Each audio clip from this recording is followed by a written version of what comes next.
Hola, ¿cómo estamos? Espero que estén muy bien por ahí en su casita. Vamos a dar seguimiento al módulo número 1 del curso de fisiología y con la clase de esta ocasión pues llegamos a la quinta semana ya listos y dispuestos para el primer parcial. Entonces la carátula de nuestra presentación pues nos habla acerca de la fisiología del sistema esquelético, siempre dejando los créditos correspondientes para nuestra casa de estudios, Universidad Mariano Galvez, y su servidor Francisco Gamaliel Hernández Castro, docente de este curso. Pues vamos a darle inicio entonces al tema de esta oportunidad. En el curso de anatomía veíamos la anatomía de la sustancia ósea, entonces solo para hacer un recordatorio. A ver, en la imagen usted se recuerda cuál sería el sistema de Havers. A ver, anímese y señale usted en su pantalla cuál sería el sistema de Havers. Eh, ¿Cuál es el conducto de Havers? Usted puede ubicar por ahí el conducto de Havers. Señálelo. ¿Dónde está, vamos a ver, el tejido esponjoso? A ver, ¿ve usted el tejido esponjoso? Observa el periósteo. ¿Puede detectar dónde está el periósteo? Ve por ahí algún osteoplasto. ¿Logra ver un osteoplasto? Ok, pues veamos entonces, verifiquemos si usted encontró lo que estábamos preguntando. El sistema de Havers, pues ahí está el cilindro. Podemos ver que a su centro vamos a encontrar el conducto de Havers. También encontramos los osteoclastos y los canalículos con que se comunican entre ellos y dan paso a la generación de los osteocitos en esta estructura. También vemos la sustancia esponjosa, ¿ya?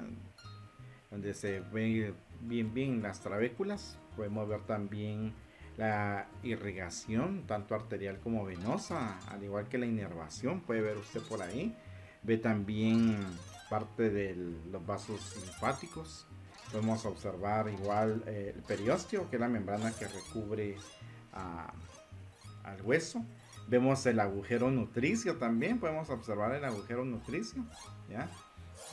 Bueno, entonces, ya con este repasito de la sustancia ósea y la parte anatómica, pues veamos qué nos trae el curso para el día de hoy. El tejido óseo y homeostasis. El tejido óseo se encuentra en un proceso de constante crecimiento, remodelación y autorreparación. Contribuye a la homeostasis del organismo al brindar sostén y protección, producir células sanguíneas y almacenar minerales y triglicéridos. Vea la importancia que tiene el tejido óseo para que nosotros tengamos ese equilibrio interno e externo, ¿verdad? Para poder tener la subsistencia. Eh, Algo que quiero remarcar es la autorreparación. Nosotros muchas veces en algunos golpes que nos damos ya se dan microfracturas, ¿verdad? A nivel óseo. Por ejemplo, usted se cae hincado, le da un empujón y se va a topar a una pared, etcétera. Se dan microfracturas y el hueso instantáneamente empieza a remodelarse, empieza a autorrepararse. Esa es una función que tiene como tejido vivo. Ahora en relación a la homeostasis, ¿cómo contribuye? También me llama mucho la atención en que el hueso produce las células sanguíneas, ¿ya? Vea usted la generación para que nos mantengamos nosotros con nuestros glóbulos blancos, rojos y plaquetas a nivel sistémico, es el hueso que da esa producción. También el almacenaje de minerales y en determinado momento, cuando yo los necesito, los libera. Lo vamos a ver más adelantito. ¿Cuáles son las funciones principales del hueso y del sistema esquelético? En primer lugar, la primera función sería el sostén, ¿ya? Da sostén a los tejidos blandos y brinda los puntos de inserción para los tendones de la mayoría de los músculos esqueléticos, ¿ya? Vemos ahí la imagen donde está insertado el tendón en el hueso y esto es lo que le da sostén a los tejidos blandos. Número 2. Protección. Protege las lesiones a los órganos internos, ¿ya? Una vez arma una caja, los protege de lesiones, ¿ya? ¿Por qué? Porque está resguardando algún tipo de órgano. Por ejemplo, los huesos del cráneo protegen el cerebro. Las vértebras protegen a la médula espinal. La caja torácica protege ¿a quién? Al corazón y los pulmones. Vimos ahí cómo es que iban interactuando las imágenes y nos mostraban el tipo de función de protección. También en la número 3 vemos la asistencia en el movimiento. La mayoría de los músculos esqueléticos se fijan en los huesos. Cuando se contraen, traccionan de ellos para producir el movimiento. Tipo palanca, ¿verdad? De esa forma es como funciona el movimiento, entonces la unión del músculo esquelético con el hueso. Otra función del hueso sería en la número 4, la homeostasis mineral, lo que hablábamos hace un ratito. Almacenamiento y liberación de los minerales. El tejido óseo almacena diversos minerales, especialmente el calcio y el fósforo, porque se recuerdan que esa es la base de su estructura. Pero como base de la estructura también se permite almacenar estos dos minerales, lo que contribuye a la resistencia del hueso. Según los requerimientos del hueso, entonces va a liberar los minerales a la circulación para mantener el equilibrio de algunos componentes esenciales de la sangre. Estamos hablando de la homeostasis. Y para distribuir estos minerales en otros sectores del organismo. En determinados momentos se necesita utilizar calcio, no solo en huesos, sino en otro sector anatómico.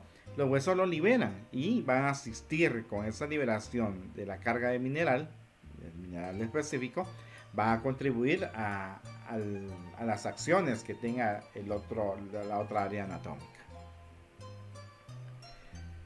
Como número 5 tenemos producción de células sanguíneas, ¿ya? Dentro de algunos huesos, la médula ósea roja produce glóbulos rojos. ¿Por qué se dice algunos huesos? Porque son los huesos largos, por ejemplo, el que vemos ahí, el fémur. Son los encargados o se les facilita poder producir la médula ósea y esta es generadora de los glóbulos rojos, de los glóbulos blancos y de las plaquetas. A este proceso de producción de estos componentes sanguíneos se le va a denominar hemopoiesis. Hemo, que significa sangre, y poiesis, que significa formación, o sea, formación de la sangre. Es el hueso entonces que participa en la generación de este tipo de tejido.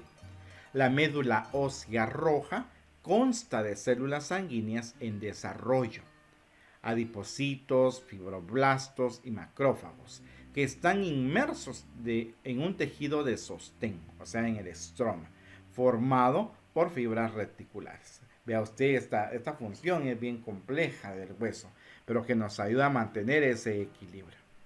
Como número 6 tenemos la función de almacenamiento de triglicéridos.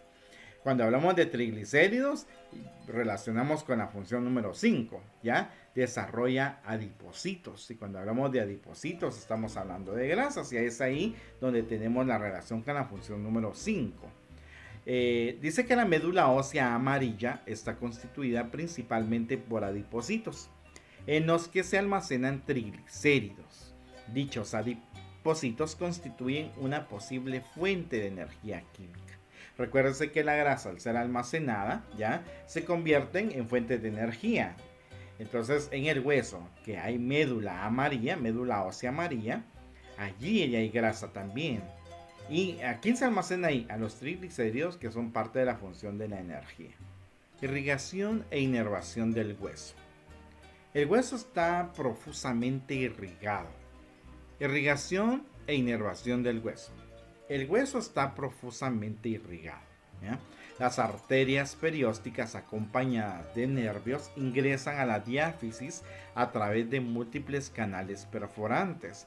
Observamos ahí todos esos agujeritos que se ven, son los que forman los canales de Wolfram e irrigan el periósteo y la parte externa del hueso compacto.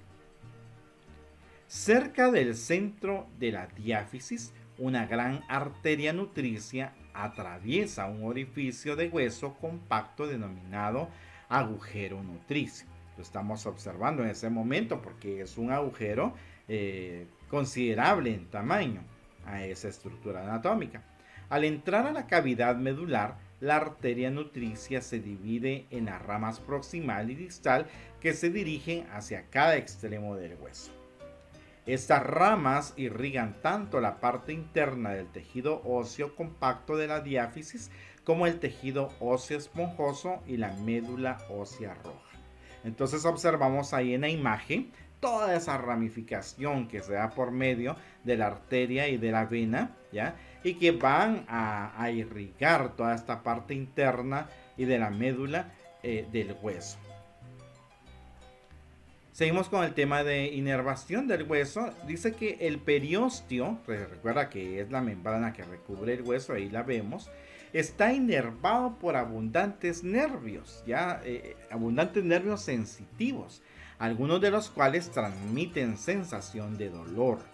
En determinado momento usted se lastima la pierna o el brazo, ¿ya? Se siente muchas veces cuando el golpe es fuerte, se siente el dolor.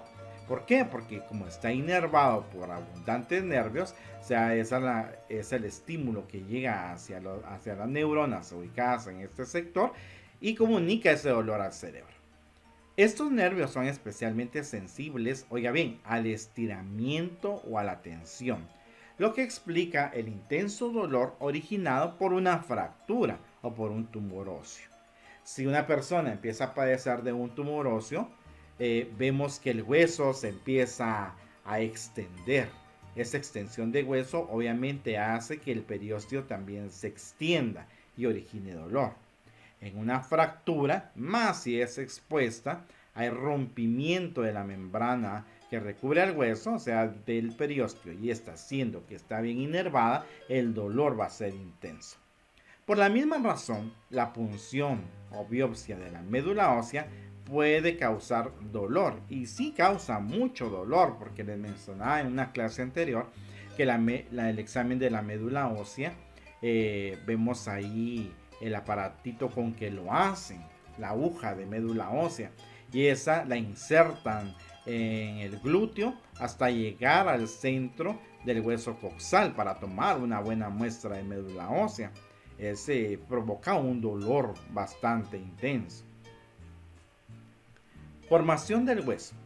El proceso mediante el cual se forma el hueso se denomina osificación. Osi, que significa hueso, y producción, que significa formación. Son dos palabras que van a denominar la osificación, que es el significado de la formación del hueso. También la podemos denominar como osteogénesis, ¿ya? Tenemos dos palabras entonces para poder decir, ¿y cómo se forma el hueso? ¿Cuál es el proceso para que se forme? Lo conocemos como osificación o como osteogénesis. Y el segundo término pues es fácil de entender. Osteo de hueso y génesis de ¿qué? De creación, ¿ya? Entonces se produce el hueso en 4 situaciones. Veamos. La número 1, la formación de los huesos embrionarios y fetales. Y recordamos entonces, ¿verdad? Allá el embrión y el feto, cómo es que ellos van formando, se va originando el tejido óseo. Desde ahí podríamos hablar de este tipo de producción. En el número 2, el crecimiento óseo durante la lactancia, la infancia y la adolescencia, hasta que se alcanza el tamaño adulto de los huesos. O sea que tenemos un periodo aproximado de 15 años para poder notar muy bien el crecimiento y ver cómo es que los huesos se alargan. Hablando de, por ejemplo, desde la lactancia materna hasta la adolescencia. Y que es en esta etapa, en la adolescencia, donde notamos claramente este estiramiento de los huesos, este crecimiento que es notorio más en los hombres. Número 5. También se forma hueso cuando hay una remodelación ósea. ¿Y cuándo se puede producir una remodelación ósea? Cuando hay reemplazo del hueso precedente por un hueso nuevo a lo largo de toda la vida, ¿ya? ¿Qué significa eso? Si el hueso va alargándose, si va creciendo, entonces se va remodelando. Obviamente mi fémur de cuando yo tenía 3 años no se parece al fémur de ahora. ¿Qué sucedió ahí? El hueso se fue remodelando. ¿Por qué? Porque se fue estirando y obviamente necesitaban útiles y osteocitos para poder ir soportando ese crecimiento. El otro tipo de formación del hueso sería en la consolidación de las fracturas, ¿ya? También, ¿qué sucede a lo largo de toda la vida? Por ejemplo, ahí vemos en la imagen una fractura que está desplazada.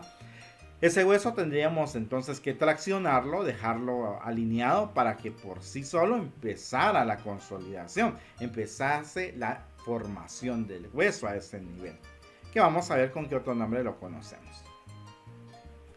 Factores que afectan el crecimiento y la remodelación ósea. Bueno, ahora vamos a ver, bueno, ¿y por qué no muchas veces no crecemos tanto? A veces es por la parte de la carga genética, ¿verdad? Si mi mamá es chaparra y mi papá igual, que no puedo esperar yo ser altísimo, ¿verdad? No puede ser. Es la carga genética la que también pues respalda la estatura que usted tenga. Ahí sí que no podemos pelear con la naturaleza. Pero hay personas que pudiesen tener una postura favorable para poder incrementar unos centímetros más, y hay algunos factores que afectan ese crecimiento. Entonces veamos, el metabolismo óseo normal, crecimiento de los jóvenes y la remodelación ósea de los adultos depende de una serie de factores, entre los cuales incluye: primero, el consumo adecuado de minerales, de las vitaminas y también de los niveles suficientes de diversas hormonas.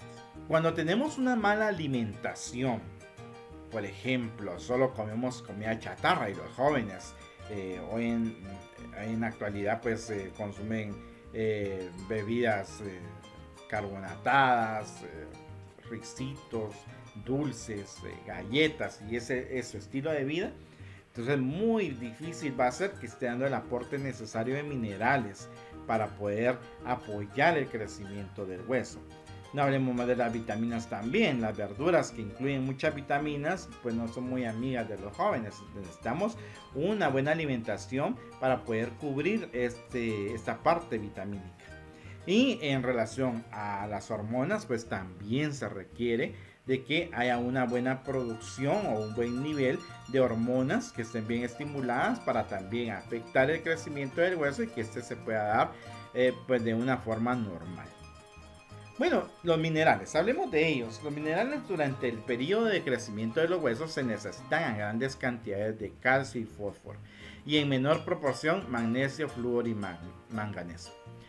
Cuando un niño no recibe lactancia materna y solo se le da tolitos, agüitas, mire, estamos haciendo un mal. ¿Por qué? Porque no le estamos dando la cantidad de calcio y de fósforo que en ese momento necesita. En la parte del niño, en la parte de la infancia, también necesita un aporte suficiente, por ejemplo en leche, ¿verdad? Si hay un niño que dice, ay, no me gusta la leche y no lo vitaminamos, va a tener una deficiencia en el crecimiento de los huesos. Tiene que tener una suficiente cantidad de calcio y fósforo para poder favorecer este crecimiento que nosotros queremos. También menciona el magnesio, flúor y manganeso como elementos que van a apoyar a este crecimiento del hueso. Hablemos de las vitaminas. Aquí aparece la vitamina A, que esta estimula la actividad de los osteoblastos. Recuérdese, ¿y qué sucede en los osteoblastos? A ver, ¿se acuerdan? Ahí se producen los osteocitos, que es la célula básica del hueso, y esas son las que ayudan a regenerar y a remodelar el hueso. Entonces, por lo tanto, es importante que tengamos un aporte de vitamina A, más cuando están en las fases de la vida críticas que se necesita ese soporte, por ejemplo en infancia y más en la adolescencia. La vitamina C es necesaria para la síntesis del colágeno, principal proteína del hueso. Entonces, ¿y por qué proteína? Esta es la que le da como que la energía o la actividad le ayuda para poder estirar ese hueso, para poder remodelarlo, para que crezca. Como se analizará en breve, la vitamina D participa en la formación ósea al estimular la absorción sanguínea del calcio de la dieta en el tracto gastrointestinal. O sea que la vitamina D no es tanto que actúe directamente, sino actúa indirectamente para que el calcio pueda ser bien absorbido. Obviamente, si no la tengo, el calcio va a pasar de largo. Entonces hay una combinación de estos dos tipos de vitamina y mineral para poder favorecer al crecimiento del hueso. Las vitaminas K y la B12 también se requieren para la síntesis de proteínas del hueso. Entonces vean usted que tenemos que tener una alimentación balanceada. ¿Ya? Que haya frutas, que hayan verduras, que hayan proteínas, que hayan carnes, o sea que esté balanceado realmente para poder darle soporte al crecimiento de los huesos. Y cuando hablamos de las hormonas, decimos que en la pubertad la secreción de las hormonas, que se conocen como hormonas sexuales, promueven el crecimiento espectacular del tejido óseo. Vea usted, si hay un problema con esta producción, va a haber problema con el crecimiento. Entre las hormonas sexuales se encuentran los estrógenos producidos por los ovarios y andrógenos tales como la testosterona que son producidos por los testículos. Las glándulas suprarrenales en ambos sexos producen andrógenos, ¿ya? Y estas son responsables del aumento de la actividad osteoblástica. Entonces, si hacemos una comparación, cuando hablamos de andrógenos, estamos hablando de testosterona, ¿no? En el hombre, pues entonces está produciendo doble. ¿Por qué? Porque están en las suprarrenales y están en los testículos, ¿ya? Entonces hay doble producción de andrógenos, por lo que le da ese favorecimiento en que la actividad osteoblástica esté bien dada, ¿ya? Y que haya una producción buena de osteocitos. Los estrógenos también promueven cambios esqueléticos que son característicos de las mujeres, como por ejemplo el ensanchamiento de la pelvis. ¿Ya? No tanto en el estiramiento, sino en el ensanchamiento de la pelvis para poderle dar esa pronunciación y decir qué bonitas caderas, ¿no? Entonces, ¿quién hace eso? Lo hacen los estrógenos, ¿no? Obviamente en el hombre la carga de estrógenos sí hay, pero no es la misma carga que una mujer. Por lo tanto, no vamos a ver esas curvas por ningún lado, ¿no? ¿Estamos? Finalmente, las hormonas sexuales, especialmente los estrógenos en ambos sexos, cierran la placa epifisiaria, a raíz de lo cual el alargamiento óseo se detiene. Esto sucede antes en las mujeres que en los varones, debido a que ellas presentan mayores niveles de estrógenos. Recuerdan que desde el momento que inicia la primera menstruación, ahí se inicia ya el manejo de todas estas hormonas. Entonces, por lo tanto, los estrógenos van como que a apresurar el cierre de las placas, y por eso entonces que la mujer no generalmente no alcanza niveles de estatura altos, es decir, un 80 o un 90, como se da en el hombre. También el hombre, como no le afecta tanto a la producción de estrógenos, entonces permite que la placa pueda seguir recibiendo más andrógenos para poder crecer, ¿no? Entonces a esto se debe el manejo de las hormonas. Y si aparte tenemos la situación genética que le mencionamos, mejor ni hablemos, ¿verdad?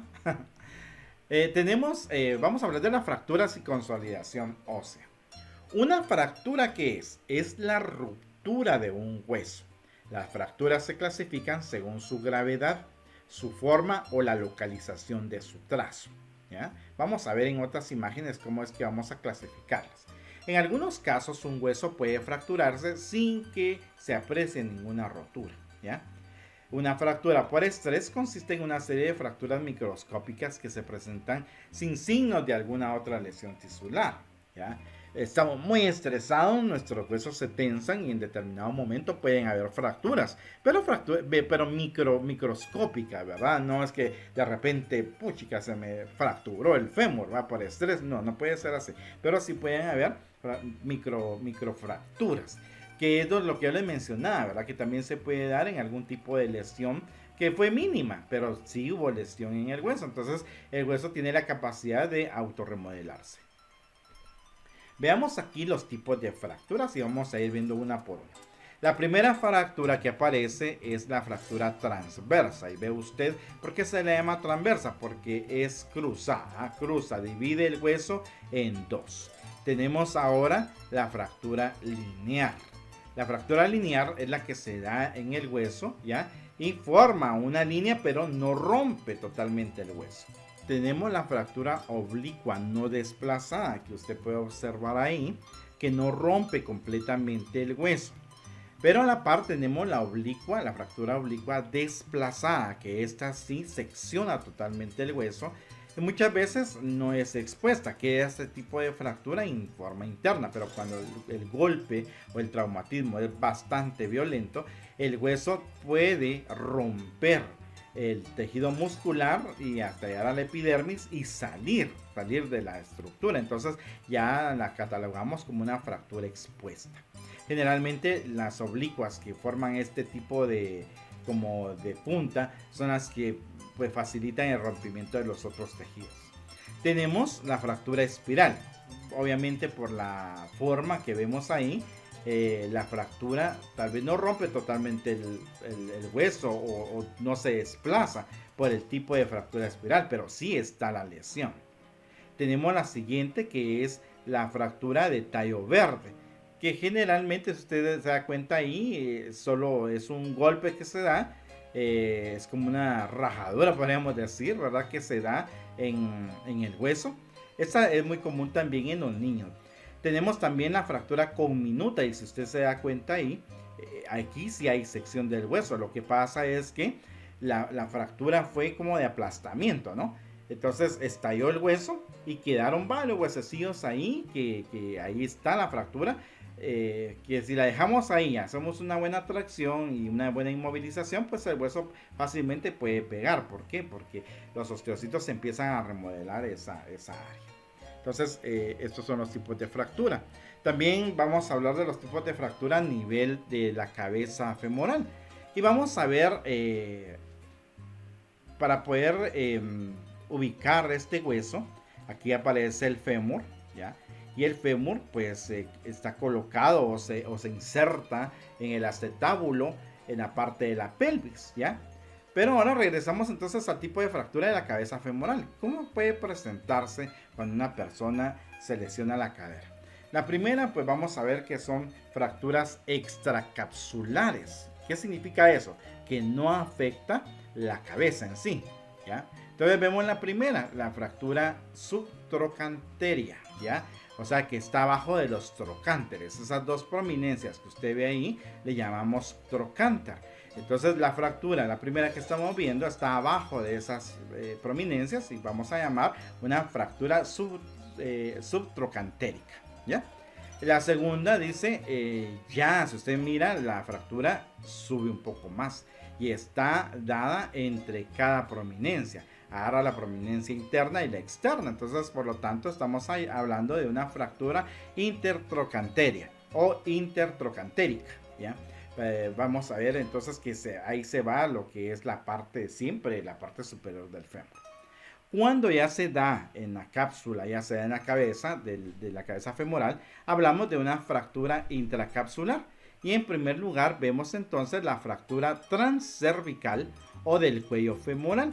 Entonces ve usted que ahí ya no abarca los trocánteres, los dejo abajo, ahora está entre la cabeza y los trocánteres. Y ahí se forma un cuello femoral y es ahí donde se fractura. Y son muy comunes este tipo de fracturas, entonces estamos llamando una fractura transcervical, ¿ya? O una fractura del cuello femoral, por la forma en donde se dio. Y tenemos una fractura subcapital o del cuello femoral también, pero si usted se da cuenta, está al ras, está al inicio de la cabeza femoral. Entonces, por lo tanto, la que vemos acá como ejemplo, podríamos llamarla muy bien fractura subcapital. Ok. Haciendo una recapitulación, veamos aquí esta imagen.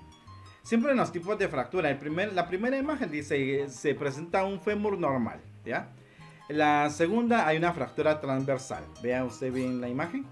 La tercera imagen nos muestra una fractura abierta o una fractura expuesta, y fue lo que dijimos, ¿verdad? El hueso sale de la extremidad, rompe músculo y piel y se expone, pero es una fractura expuesta. La fractura oblicua no desplazada y la fractura oblicua desplazada, vean la diferencia. Aquí vemos la fractura conminuta, la que les decía que pudiera ser por una fractura que rompe varias piececillas ahí, pero está la fractura, ¿no? Entonces es una fractura conminuta, pierde esa relación. Tenemos, vamos a ver, la fractura por avulsión. Vemos acá entonces en la imagen que es una sección de la parte distal del fémur que se rompe y se separa. Entonces aquí estamos hablando de una fractura por avulsión. Es el cóndilo el que se ve afectado. Vemos acá una fractura espiral, ¿verdad? La forma en que se da, y aquí una fractura de tallo verde. En esta diapositiva pues vamos a observar otros tipos de fractura, ¿ya? Solo que nos están dando en inglés, ¿ya? Fracture types. The first is transverse. 2 longitudinal. 3 oblique without offset. 4 oblique with offset. 5 spiral. 6 comminuted. 7 impacted. 8 avulsion. 9 segmental. 10 green stick. ¿Ok?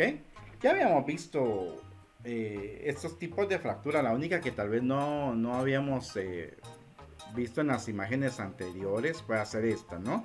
La de la impactada.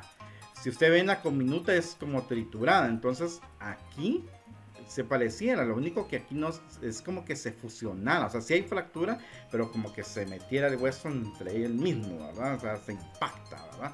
Y aquí vemos otra que tampoco habíamos visto, que era la segmentaria, ¿no? Hay dos fracturas, pero queda un segmento también ahí solito. Entonces vemos estas otras dos que serían las nuevas para poder observar.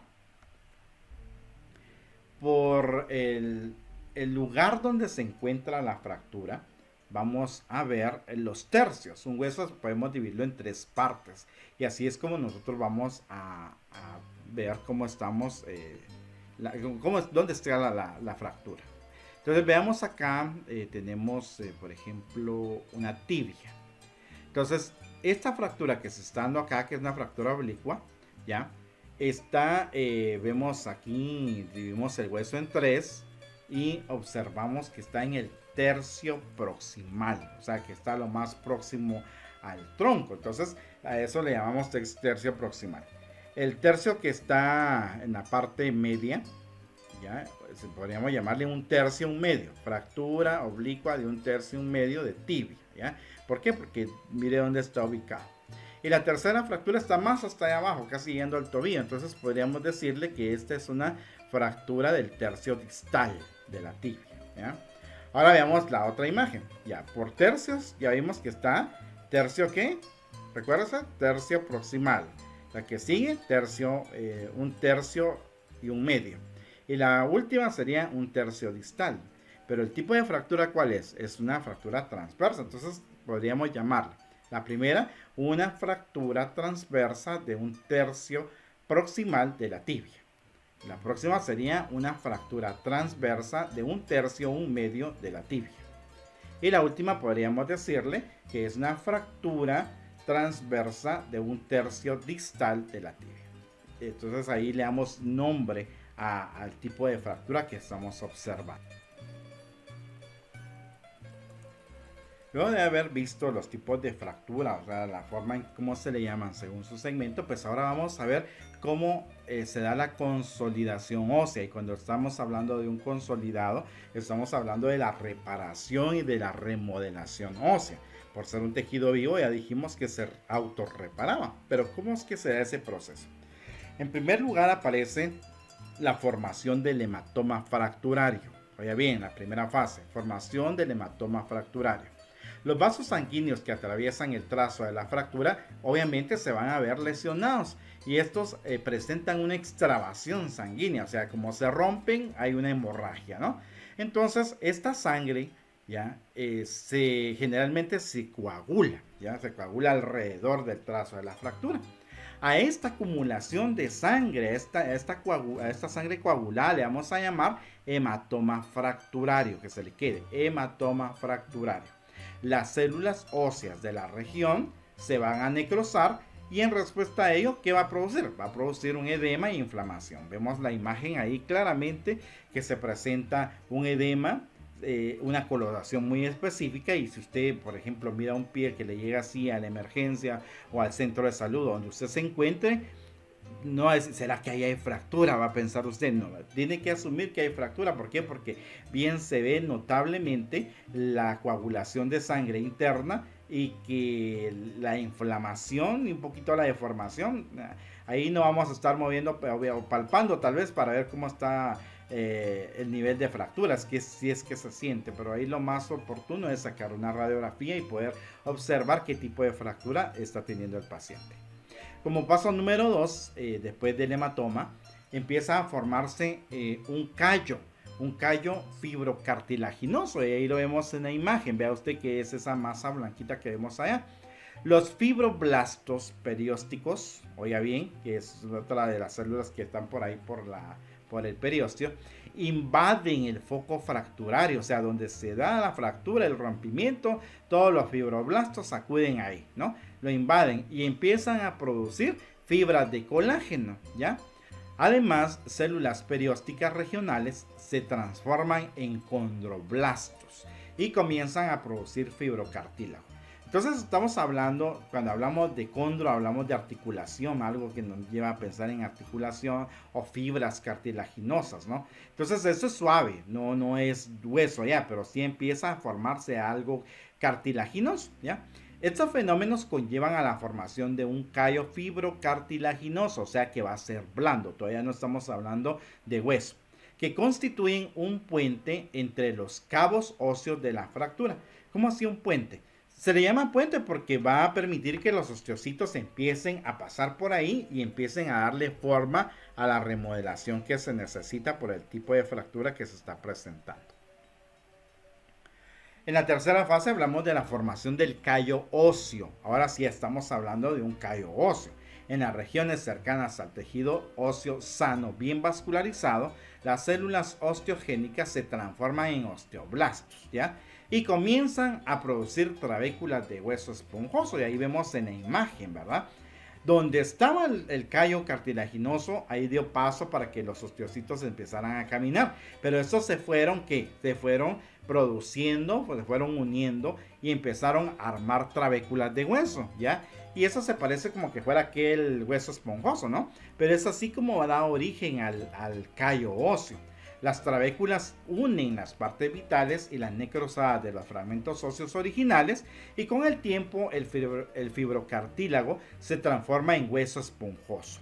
Y a partir de ello el callo se denomina callo óseo. ¿Por qué? Porque este se endura y hace que se remodele el hueso y pueda cerrarse la fractura fácilmente. Por eso hay mucha gente que dice, yo no fui al hospital y me fracturé, pero cuando uno mira los huesos, los ve deformes. ¿Por qué? Porque no se alinearon las fracturas, solo se pusieron alguna tablilla, pero no acudieron al médico, no acudieron a una revisión, y los huesos pegan, porque los huesos se pegan solitos, ¿no? Pero muchas veces si no los alineamos van a pegar mal, entonces ya quedan deformidades. Remodelación ósea. La etapa final de la consolidación de la fractura es la remodelación ósea del callo. Las áreas necróticas de los fragmentos óseos originales son gradualmente absorbidas por osteoclastos. Alrededor de la fractura, el hueso esponjoso entonces es reemplazado por hueso compacto. Entonces vemos en la imagen, vamos viendo desde el hematoma, cómo se arma el hematoma, cómo se abre el cartílago fibrocartilaginoso, cómo se convierte en una formación del callo óseo, y hasta llegar en una remodelación ósea. Ven ustedes que no se parece originalmente como está, pero el hueso está reparado, él solito se cierra, ¿no? Algunas veces la consolidación es tan perfecta que el trazo de la fractura es indetectable. Incluso en las radiografías, miren, queda tan bien consolidado que ni se da cuenta uno en la revisión de las rayos X control. No se observa la fractura inicial, ¿verdad? ¿Por qué? Porque eso tan buena la consolidación que no se observa, no quedó vestigio. Sin embargo, como prueba de la fractura consolidada, queda un sitio engrosado en la superficie del hueso, ¿ya?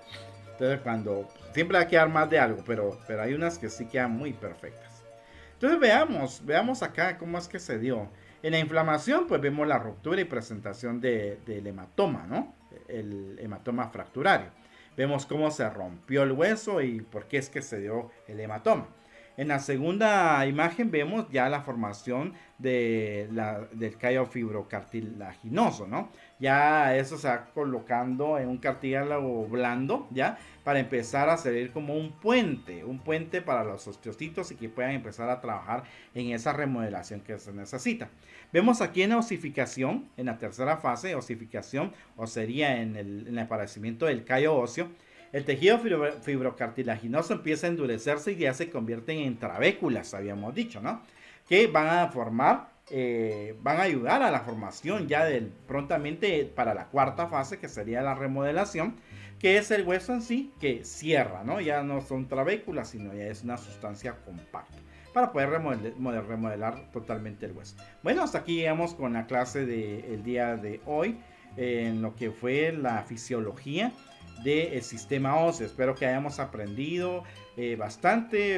Hemos visto las funciones vitales del hueso, cómo es que actúa como un tejido vivo y cómo es que él mismo se regenera, y vimos la etapa y también vimos los tipos de fracturas. O sea que ya usted está listo con la teoría de hoy para poder ir a hacer una práctica en un servicio de traumatología, para poder atender a este tipo de pacientes y tener el sumo cuidado de la manipulación de ellos y saber cuando están hablando de algún tipo de fractura y en qué hueso, ¿verdad? Porque ahorita sí ya conocen, ya con la clase de anatomía y fisiología, pues ya no andamos tan perdidos. Lo que le queda de hoy en adelante a usted es repasar y repasar y repasar para que se le queden tanto los nombres de los huesos como las figuras. Así que hasta la próxima clase.